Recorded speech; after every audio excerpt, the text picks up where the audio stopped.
नमस्कार, मी सुवर्णा जोशी. या विशेष कार्यक्रमामध्ये आपल्या सगळ्यांचं स्वागत. कचरा कोंडी ऐरणीवर आलेली आहे याविषयी आपण बोलणार आहोत. अर्थातच शहर आहे पुणे. पुणे मनपानं 100 किलोपेक्षा जास्त कचरा निर्माण करणाऱ्या गृहनिर्माण सोसायट्यांचा कचराच उचलणार नाही असा निर्णय घेतलाय. संबंधित सोसायट्यांनीच बायोवेस्ट कचऱ्याचा प्रकल्प उभारायचा आहे आणि विल्हेवाट लावायची आहे असे आदेशही काढण्यात आलेत. पण विरोधी पक्षांनी मात्र या आदेशाला कडाडून विरोध केलाय. पाहूयात आपण नेमका वाद काय आहे. पुण्यात आता कोरोना सोबतच सोसायट्यांमध्ये कचरा कोंडीचीही समस्या निर्माण होऊ शकते. कारण 2016च्या केंद्रीय कायद्यानुसार पालिकेनं 100 किलोपेक्षा अधिक कचरा करणाऱ्या सोसायट्यांवर दंडात्मक कारवाईचा बडगा उचललाय.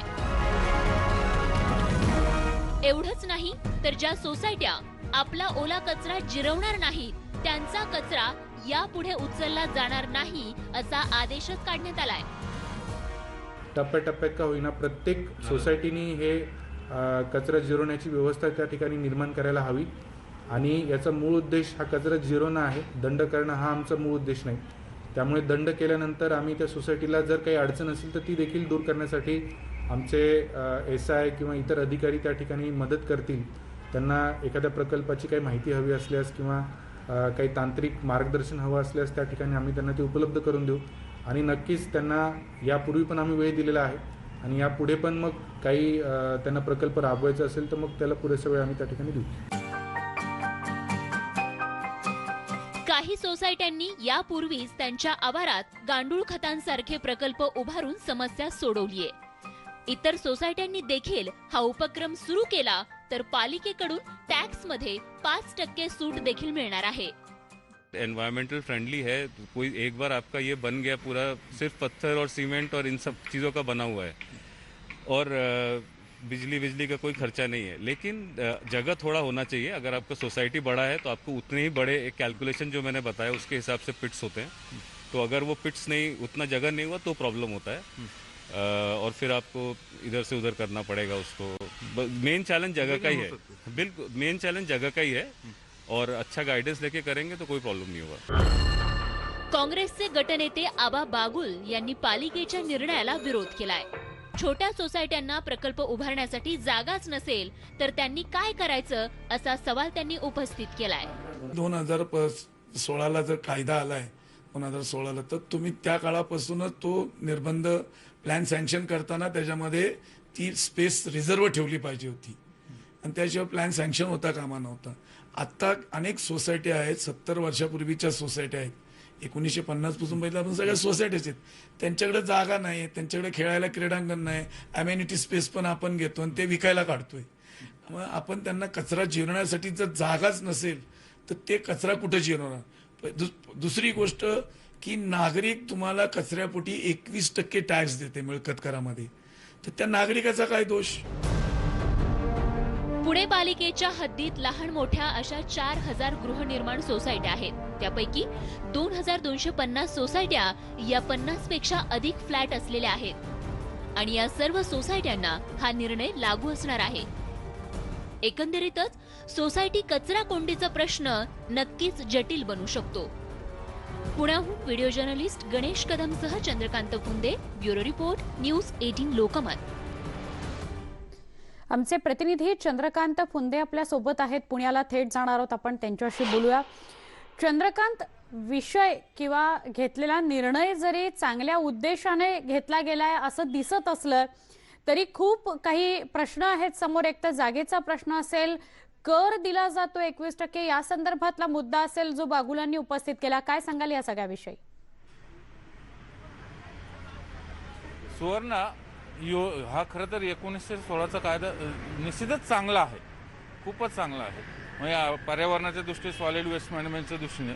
पण त्यातली अडचण काय आहे, प्रॅक्टिकल अडचण, हे आता आपण प्रेक्षकांना दाखवणार आहोत. त्यासाठी मी सहकार नगरमधल्या मनिम रत्नम सोसायटीमध्ये आलो. मी पहिल्यांदा या सोसायटीतला कचरा दाखवतो, कारण 2 दिवस झाले पालिकेने हा कचरा उचलला आहे. नवीन आदेश काढला आहे 2 एप्रिलपासून. हा कचरा असं हे एका सोसायटीत नाही, असे 4,000 सोसायटी आहे पुण्यामध्ये. त्यातल्या 22 ते 50 सोसायटी आहेत 50 फ्लॅटपेक्षा अधिक आणि 100 किलोपेक्षा जास्त कचरा गोळा करणाऱ्या सोसायटी आहेत, जमा करणाऱ्या. त्या सोसायट्यांना आता कचरा उचलला जाणार नाही. मग त्या सोसायट्यांचं म्हणणं असं आहे, आमच्याकडे जागा नाही, आम्ही करायचं काय?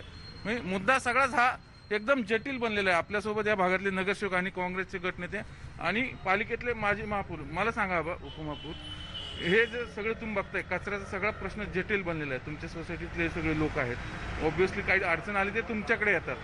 आताही तसेच आलेत. ते आदेश काढलाय पालिकेने, नेमका आदेश काय पालिकेचा?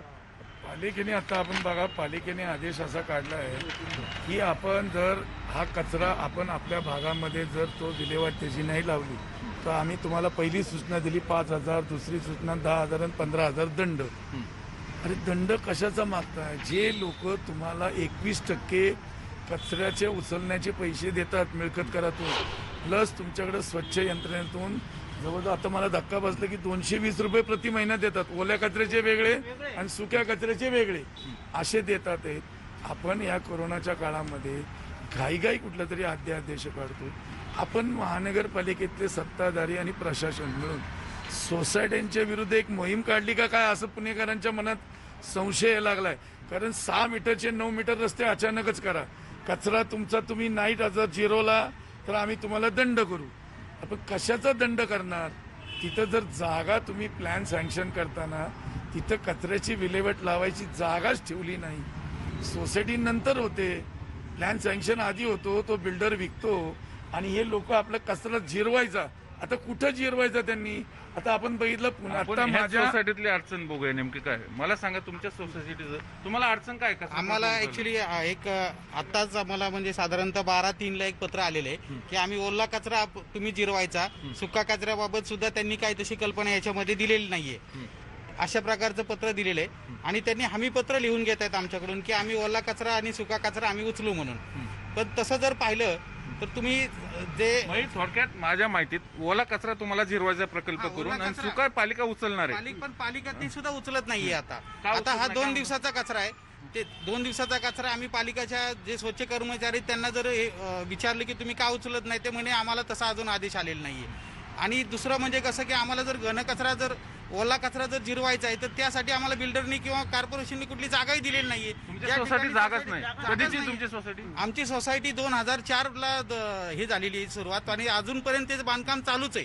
म्हणजे आता 2016 सुवर्ण लक्षात घे, ही तर 2004ची सोसायटी. याच्या अगोदरच्या जुन्या सोसायटीत तर विषयच नाही. म्हणजे थोडक्यात काय झालं, बिल्डरनी हे सगळे प्लॅन सँक्शन करून घेताना पालिकेकडनं पैसे देऊन प्लॅन सँक्शन केलोय, आम्ही जागा सोडू कचरा, पण जागा सोडली नाही म्हणून हे सगळे प्रॉब्लेम. आपण आणखीन एक काका आहेत, मला सांगा तुमच्या सोसायटीत काय प्रॉब्लेम आहे? हे सांगतात तेच मी, आम्ही ह्या सोसायटीच म्हणे रत्नाचं कचरा जागाच नाही तुम्हाला? कचऱ्याला अजिबात जागा नाहीये, अजिबात जागा नाहीये कुठे. प्लॅन कसे सँक्शन तुमच्या सोसायटीत काय? कचऱ्याला जागा नाहीये. कचरा 2-2, 3-3 ट्रक मावेल इतका आमच्या इथं साठून आहे. ती लोक उचलायलाच तयार नाहीयेत. आणि आता सध्या या अशा कोरोनाच्या परिस्थितीत आपण आरोग्याची काळजी घ्यायची म्हणलं तर कॉर्पोरेशनकडनं या नवीन नवीन काहीतरी जाचकाठी आहेत की कचरा उचलणार नाही, त्यांनी रोगराई पसरणारच आहे, कमी थोडीच होणार आहे. त्यामुळे त्यांनी कचरा हा रोजच्या रोज उचललाच पाहिजे. कोरडा आणि ओला दोन्ही कचरे उचलला. काय सांगाल ताई? मी सांगेन की आता 21% टॅक्स आपण भरतो सगळ्या स्वच्छतेचा आणि आमच्या गल्लीत तर इतका कचरा हा तर म्हणजे ढिगाणी प्रत्येकाच्या गल्ल्यात आहे. सोसायटीचं काय? तुमच्या सोसायटीत कचरा प्रकल्प आहे की नाही? कचरा प्रकल्पाला जागाच नाहीये, त्यामुळे नाहीये. म्हणजे सुवर्ण हे प्रत्येक सोसायटीतला हाच प्रॉब्लेम आहे, जागा नाही. मग तुम्ही काय सांगा? नमस्कार, मी टांगेवाला ब कोऑपरेटिव्ह हाऊसिंग सोसायटी चेअरमन बोलतोय. सर्वप्रथम आमच्या सर्व सोसायटी धारकांतर्फे हे कचरा निषेध आंदोलन आयोजित केल्याबद्दल आबांचं मनपूर्वक अभिनंदन. तुमच्या सोसायटीत प्रकल्प आहे की नाही? आमच्या सोसायटीमध्ये ही सोसायटी 2000 सालच्या आसपासची आहे. त्यावेळेला सँक्शन लेआउट मध्ये अशी कुठलीही प्रोव्हिजन नव्हती, त्यामुळे कचरा निवारण करायला प्रॉपर जागा नाही. आमची अशी मागणी महानगरपालिकेकडे आहे की ते जे काय मशिनरी ती जे काय कचरा 4 लाखाचं मशीन देतात नाही का कोपऱ्यात? असं आमच्याकडे कोणीही अप्रोच झालेलं नाहीये. आमचं म्हणणं आहे तुम्ही आम्हाला ते मशीन द्या भाडे तत्वावर, आम्ही त्याचं भाडं भरायला तयार आहोत आणि आमचा कचरा आम्ही त्याचा निचरा आम्ही करू. परंतु अशा पद्धतीने कोणी आम्हाला अप्रोच झालेलं नाहीये. ओके, आपण याचं उत्तर पालिका अधिकाऱ्यांकडनं घेऊया. सुवर्ण, हे बघ, लोक नाही असं एकदम ठाम विरोधी असं नाही, त्यांचं म्हणणं आहे पालिकेने आम्हाला सहकार्य करावं. जे एक 4 लाखाचं मशीन मिळतं कचरा सेग्रिगेशनचं, ओला आणि सुका. आता पुण्याचा हिशोब करायचा झाला तर रोज 2200 टन कचरा निर्माण होतो, त्यातला 700 टन ओला असतो आणि बाकीचा 1500 टन हा सुका कचरा असतो. सुका कचरा पालिका घेऊन जाते, पण ओला कचऱ्याचा हा सगळा विषय आहे.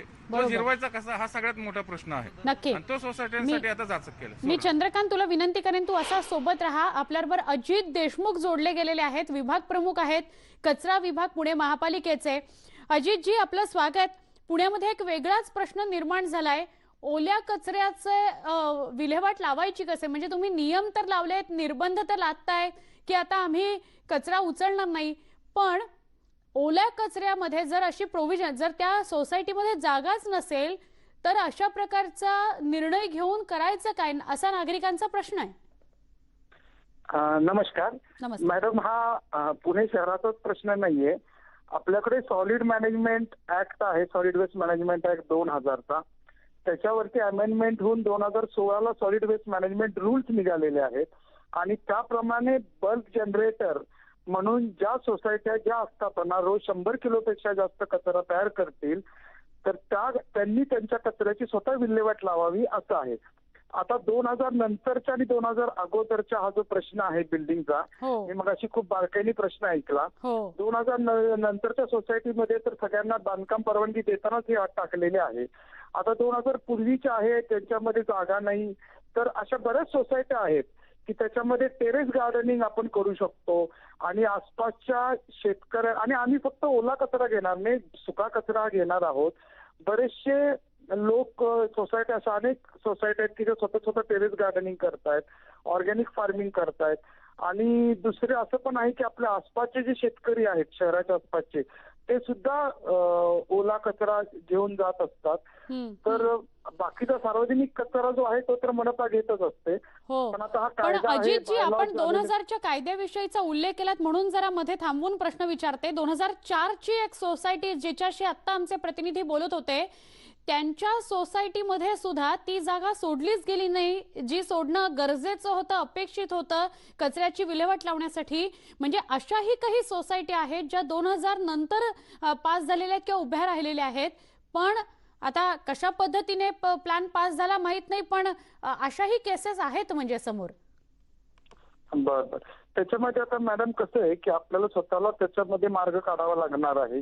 मी मगाशीच सांगितलं त्या पद्धतीने टेरेस गार्डनिंग होऊ शकतं. ओला कचरा तर तो कमीच आहे, तर टेरेस गार्डनिंग त्याच्यात होऊ शकतं. आसपासच्या फार्मर्सना त्याचा खतासाठी तुम्ही पर्याय देऊ शकता. आणि आजकाल अशाही आता नवीन नवीन मग ऑर्गनायझेशन यायला लागल्यात की त्या मोबाईल गाड्या, म्हणजे आमच्याकडे तर भेटून त्यांनी बऱ्याच जणांनी आम्हाला माहिती दिलेली आहे. त्यामुळे त्याही वेगवेगळ्या प्रकारे फिरून सोसायटीकडून कचरा गोळा करून त्याचं मॅन्युअर मध्ये रूपांतर करणार आहेत. पण सद्यस्थितीत तर हे टॉप प्रायोरिटीला 2 टेरेस गार्डनिंग आणि फार्मर्सना कचरा देणं हे सुद्धा आहे. हा प्रश्न अचानक असा निर्माण झालेला नाहीये. बरोबर, पण अजितजी याच्या व्यतिरिक्तच आहे, म्हणजे आपण जे पर्याय सुचवताय आणि जो उद्देश आहे तो चांगलाच आहे महापालिकेचा, पण जे काही प्रश्न समोर येत आहेत त्याकडे सुद्धा महापालिकेने लक्ष द्यावं अशी नक्कीच विनंती आहे. अजितजी, आभार. आपण न्यूज 18 लोकमतशी बोललात त्याबद्दल. आमचे प्रतिनिधी चंद्रकांत फुंदे आपल्या सोबत आहेतच, त्यांच्याशी बोलूया. पण त्याआधी एक छोटासा ब्रेक. आपण बघतोय कचरा कोंडी ऐरणीवर हा विशेष कार्यक्रम.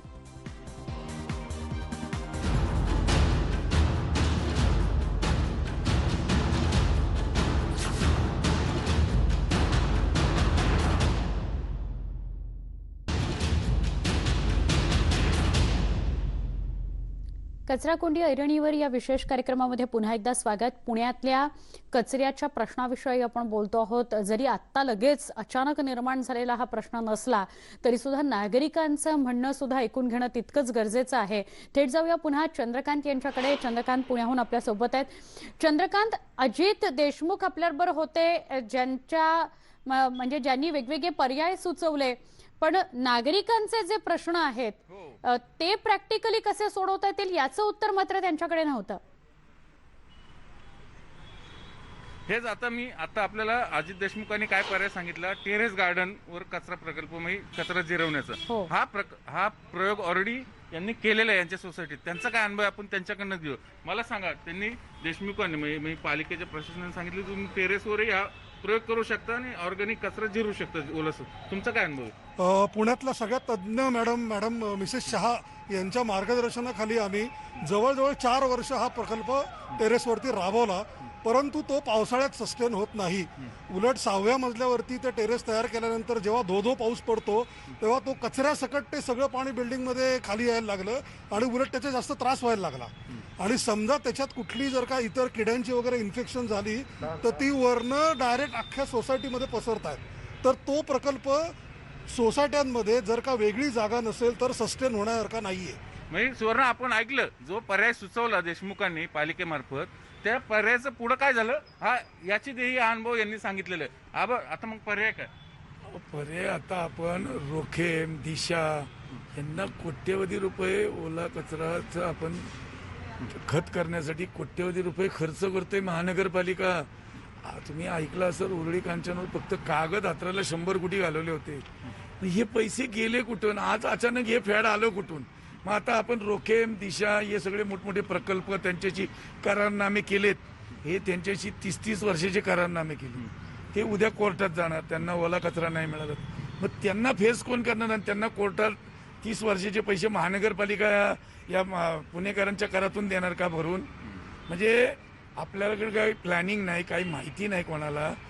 ओला कचरा जिरवायचा, कधी लाईट करायची म्हणतात, कधी आपण ऑइल करायचं म्हणतो. थोडक्यात याच्यातली प्रॅक्टिकल अडचण अशी आहे, कायद्यातली जरी चांगलं असलं आयडियली, जे जुन्या सोसायटी ज्यांच्याकडे जागा नाही त्यांना याच्यात वगळावं. नाही, होऊच शकत नाही. तुम्हाला कायदा करायचा असेल तर आता तुम्ही नवीन प्लॅन सँक्शन करताना त्यांच्या लेआउट जागा, नवीन सोसायटीचं त्याला लेआउटमध्ये जागा सोडा, त्यांना तुम्ही टॅक्समध्ये सवलत द्या, काहीतरी द्या, तेव्हा ते ओला कचरा जिरवती. तुम्ही टिफिन फी देता ना 500-500 कोटी वर्षाला, मग ती सोसायट्यांना वाटा ना टिफिन फी कशाची देता? असं आहे ज्या सोसायट्या प्लॅन सँक्शन करून घेतात प्रकल्पाचा, पण ते जागा सोडत नाही बिल्डर. आम्ही तुझं काय अनुभव आहे? अनेक सोसायटी बिल्डर असंच करतो, जागा सोडत नाही. काय झालंय की ऑन पेपर फक्त बिल्डर दाखवतात की आम्ही जागा सोडल्यात, पण प्रत्यक्षामध्ये शक्य होत नाही. सोसायटीमध्ये एक तर जागा नाही. जागा तर कॉर्पोरेशन म्हणतं आम्ही तुम्हाला पीठ बांधून देऊ. पीठ बांधल्यानंतर त्याच्यामध्ये ओला सुका कचरा वेगळा कोण करणार? तो कचऱ्याचा प्रकल्प राबवणार कोण? सोसायटीकडे तेवढी यंत्रणा नाही आहे. त्याच्यामुळे ठिकठिकाणी आता कचऱ्याचे ढीग साठायला सुरुवात झाली आणि हे कुठंतरी नवीन हे फॅड काढलेलं बंद केलं पाहिजे. सोसायटीमध्ये जागा नसल्यामुळं कचरा या ठिकाणी साठवला जाणार नाही. सोसायटी टॅक्स देते तर सोसायटीचा कचरा नेणं हे महानगरपालिकेला बंधनकारक आहे.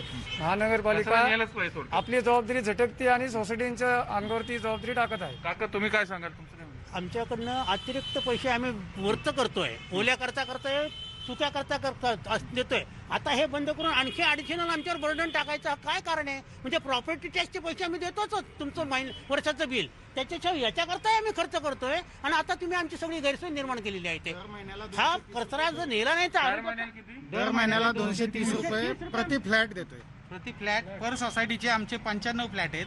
95 फ्लॅटच्या हिशोबाने 230 रुपये पर महिना याप्रमाणे आम्ही इतका खर्च करतो. मग एकीकडे हे स्वच्छ संस्था पैसे गोळा करते, सोसायटीवाले कोणीही घेते, पालिका कोणीही घेते, आणि वरनं आता पालिका असा आदेश काढणार ओल्या कचरा. ते झालं यांच्याकडून पैसे घेते आणि ते कचरा रिसायकल करण्यासाठी मोठमोठ्या आपल्याकडे कंपन्या नेमल्यात, त्यांना करोडो रुपये देते. ते लहानपणी सांगायची गोष्ट की कचरा रात्री बाहेर टाकू नका. ऐका ना, 1 मिनिट बुंदे साहेब, कचरा बाहेर टाकू नका, त्यात लक्ष्मी असते. आता कळायला लागलं की कचऱ्यामध्ये किती लक्ष्मी. लूट चालली आहे. त्या विषय वेगळाच आहे म्हणजे एकीकडे कचऱ्यातला भ्रष्टाचार हा विषय आता हे आबा सांगत होते. मग याच्यातनं कशा पद्धतीने लूट होते. पण दुसरीकडे हा आदेश हा ओल्या कचऱ्याचा, मग बिल्डर ऑन पेपर दाखवतो की मी जागा सोडली त्या प्रोजेक्टसाठी, पण प्रत्यक्षात तो जागा सोडत नाही. सुवर्ण त्या संबंधित अधिकाऱ्याला पैसे धरून प्लॅन सँक्शन करून घेतो, म्हणून या सोसायट्यांना असा त्रास सहन करावा लागतो. आणि या सगळ्यामुळे नागरिक अडचणीत आलेले आहेत. नागरिकांची कोंडी अशी झाली आहे की नागरिक पैसे सुद्धा देत आहेत महापालिकेला, त्यांना त्याच्या सुविधा मिळत नाहीत आणि जागाच नाही. त्यामुळे जरी मनात असलं किंवा सगळ्या सोसायटीने एकत्रित ठरवलं की आपण हा प्रकल्प राबवावा ओल्या कचऱ्याचा, पण तरी सुद्धा ते होऊ शकत नाही, कारण त्यांच्याकडे तेवढी जागाच उपलब्ध नाही. आणि कुठेतरी वारंवार हा प्रश्न आपल्याला मांडत राहावा लागणार आहे चंद्रकांत, जेणेकरून महापालिकेला यावर तोडगा काढावाच लागेल. अशा सोसायट्यांकडे तरी निदान लक्ष दिलं गेलं पाहिजे. चंद्रकांत, आभार, सविस्तर संवाद साधलास त्याबद्दल. आबा बागुल यांचेही आभार की त्यांनी न्यूज 18 लोकमतशी तुझ्या माध्यमातून संवाद साधला. या कार्यक्रमामध्ये तर आपण इथेच थांबतो आहोत, मात्र जाताना आवाहन करतो, असे अनेक प्रश्न आहेत ज्याची वाचा न्यूज 18 लोकमत फोडतच राहणार आहे. सध्या मात्र कोरोनाचं जे संकट आहे त्याच्याशी लढताना आपल्याला मास्क वापरणं बंधनकारक आहे.